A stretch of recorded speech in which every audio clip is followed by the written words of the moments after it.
Now visually, this is a 10 out of 10. My bubbling beauty. Don't touch it. Well, his bike's here, so he shouldn't be far. You said it too fast. Welcome back to another cooking video. Today I'm going to be making creamy macaroni cheese topped with crispy bacon and breadcrumbs. Now, to make this macaroni and cheese, there aren't many ingredients in it, but there is a technique that is absolutely worth learning because it's the base for so many other sauces and dishes. It gives you the opportunity to massively expand your culinary repertoire. Let's start with the macaroni. So, plenty of water in the pan, along with plenty of salt. Once that water's boiled, we're going to throw our pasta in there. While we wait for our pasta water to boil, let's grate a bit of cheese. I've gone for some quality cheddar cheese here. I'm also using some Gouda as well. I don't know if you say Gouda or Gouda, whatever you say. It tastes nice and it complements the cheddar really well. What are you doing? You smell cheese? My dogs can smell cheese. No chance.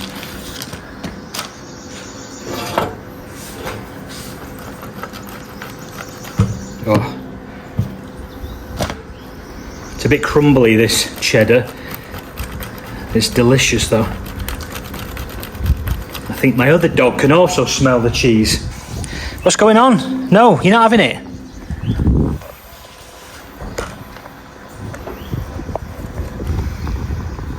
Okay, that's going to be absolutely plenty. I cannot trust my dogs with this cheese. No way. Sorry guys, it's not for you.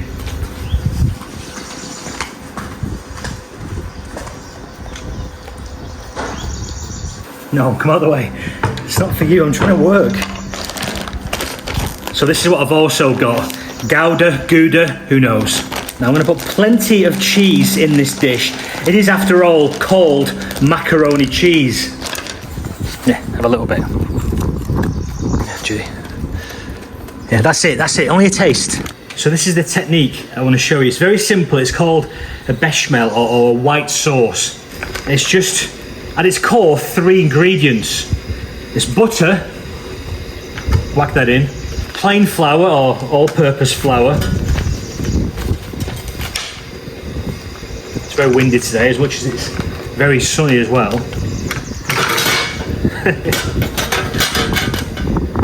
Okay, now you want kind of equal parts butter to flour. You don't have to measure it or weigh it out, just kind of roughly there. Now this stage of the white sauce is called a roux. We're making a roux. It's just butter and flour. And at this stage, before we add the 3rd ingredient, which is the milk, you want to just try to cook out that flour a little bit. There's nothing worse than the taste of uncooked flour in a sauce. So it's important this stage just to spend about 5 or 6 minutes moving this roux around the pan to avoid it burning, but at the same time you're cooking out the flour. It is essential for this. Now this is now starting faintly to smell like biscuits in an oven. I'm going to add the milk. I'm going to do this in small amounts. Don't just whack it all in there. You're going to struggle with that. Don't worry if it's extremely lumpy at this stage. Until you get the right amount of milk in there, it's going to be. Now you'll know when you've added enough milk because the mixture will stop thickening. I will put on the screen the correct quantities of these 3 ingredients. But like I said, it's important to add the milk in stages. This is classically what is used when you're making lasagna. So you've obviously got your bolognese mix, your pasta, and then the white sauce, the bechamel sauce. You can add so many things to this once it's finished. You know, you could add fish to it to make a fish pie. You could add white wine to it. There are lots of things. This is really the basis for, 100 different dishes. Oh, that wind!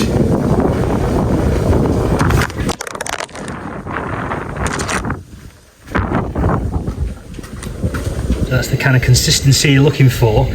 But don't worry, if it's a little bit thick, you can let it down with whatever it is you're cooking this for, whether it's, you know, fish stock or white wine or more milk or some water. Now I'm not going to use all of this bechamel. I'm going to keep a little bit back in my fridge for something else. I'm going to use about half of this.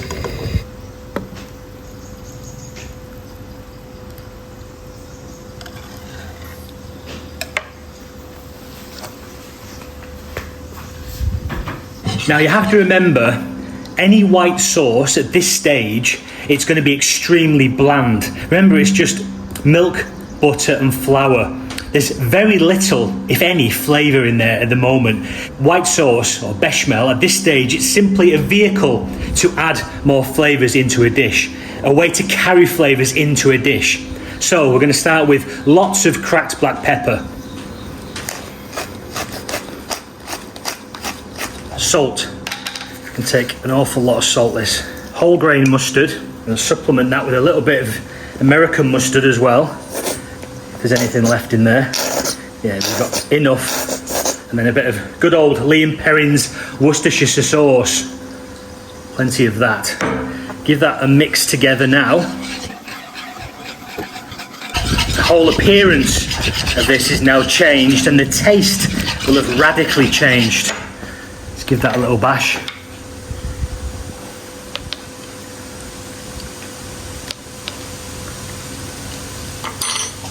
Needs a touch more salt.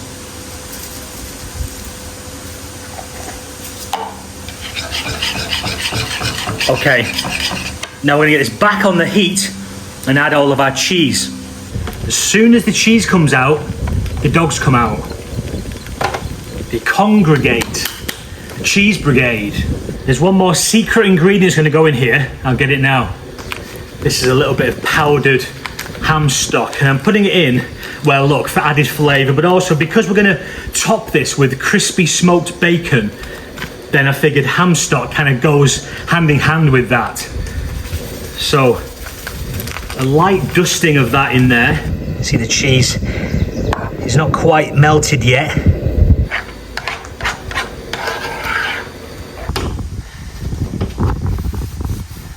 Just to make this macaroni cheese a little bit more interesting and to give it an extra texture, which for me is very important in any dish, is a variety of textures. So I've got some smoked bacon here, quality German stuff. Gonna just chop it up quite small. There we go. Now there's no need for any oil or fat in this pan, no butter, nothing, because the bacon that we're using here is very fatty. I'm going to put that all in there. Now there's no need to put any salt in this, the bacon is already very, very salty. We are going to put some cracked black pepper in and one other ingredient from my garden.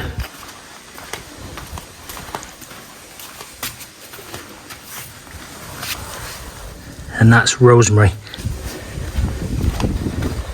It's not very practical chopping rosemary in the strong wind. I'm going to try my best.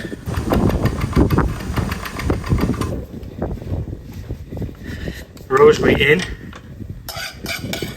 Now the whole point of this stage is to create, like I said, a different texture from that creamy macaroni and cheese in the sauce. So we want to get this as crispy as you can without burning it. Okay, that's almost there. It's nice and crispy, but importantly, it's not burned. Okay, let's start to bring this together now. So our pasta is now cooked, it's still hot. I've drained it off from this water. We've got our cheese sauce. It's starting to go a little bit cool, but that's okay. We're gonna finish this macaroni cheese in the oven anyway. So add your pasta to your cheese. Gonna go in the whole lot.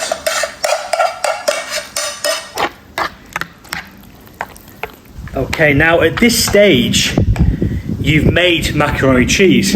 You can eat this absolutely as it is, and it will be absolutely delicious, believe me. In fact, let's go ahead and try a little bit.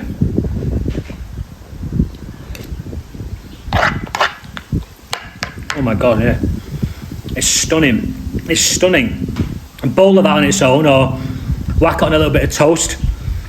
But for me, like I said, texture-wise, it's very one-dimensional, and I want to rectify that.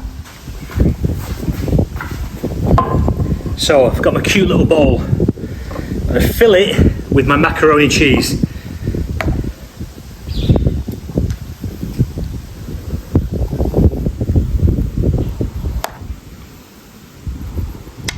Oh, there we go. What's the matter? Listen. Stop. Once your dogs have stopped barking, give that a little wipe around. Let's remain as professional as we can with this. No, it's not biscuit, it's breadcrumbs. You can't eat this. No, you can't. I'm going to top this with a mixture of breadcrumbs and the crispy bacon with rosemary.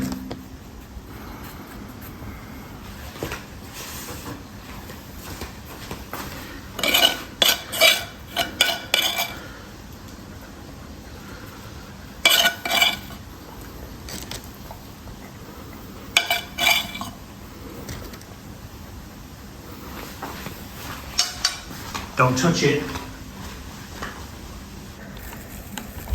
A few more breadcrumbs on there. And then this goes under the grill if you've got one. Or if not, like me, it's going to go in the air fryer for a few minutes. Pop that in there, nice and snug. 5 or 6 minutes is all this is going to need. About 180 degrees. It doesn't matter, look, it's just heat. Oh yes. My bubbling beauty.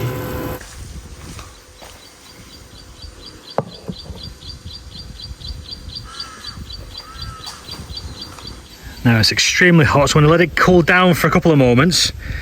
Now visually, this is a 10 out of 10.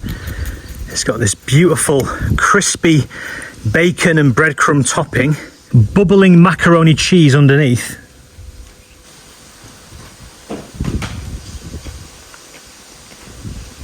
Oh yes. Now then. I always try to be honest with the food that I cook on this channel. I have occasionally given a 10, but what can you do? You know, when it's perfect, it's perfect. However, I think I put too much whole grain mustard in this bastard. Thankfully, I've got the crispy breadcrumbs and bacon to contrast that creaminess. And if I had only the macaroni on its own, I'd be saying, yeah, too much mustard. Because I've got the other texture, I can just about get away with it.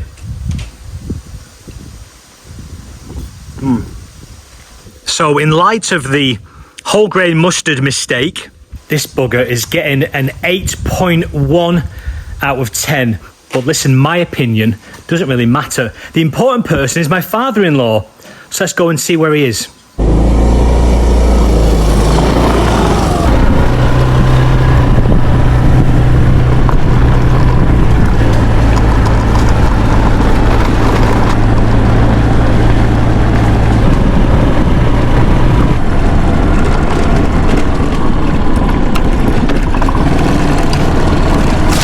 Well, his bike's here, so he shouldn't be far. So a little walk around, see if I can see him. So where'd he come?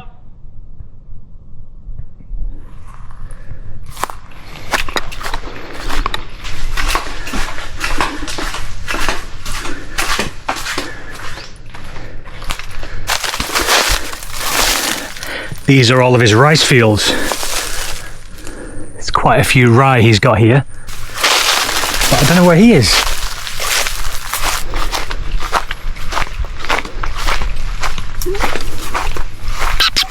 It's okay, it's okay. Where's your dad?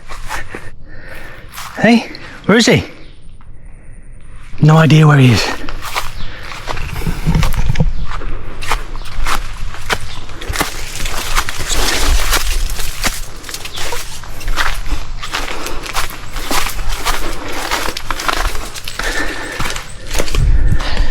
What? Thank you. Maybe lon nit noi. No problem. Hot. Chai hot. So it's pasta Yeah. and cheese, and then bacon. Chai.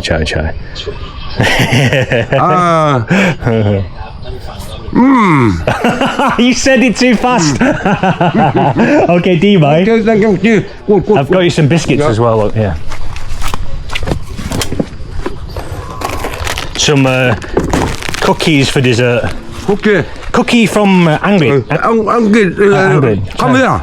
Chai. Do you remember last week? But pom uan, so kun okay. Okay, listen. Later on, I'll come back for the bowl. Yeah. Okay. See you soon. Yeah. He said that was nice. It's suspiciously fast.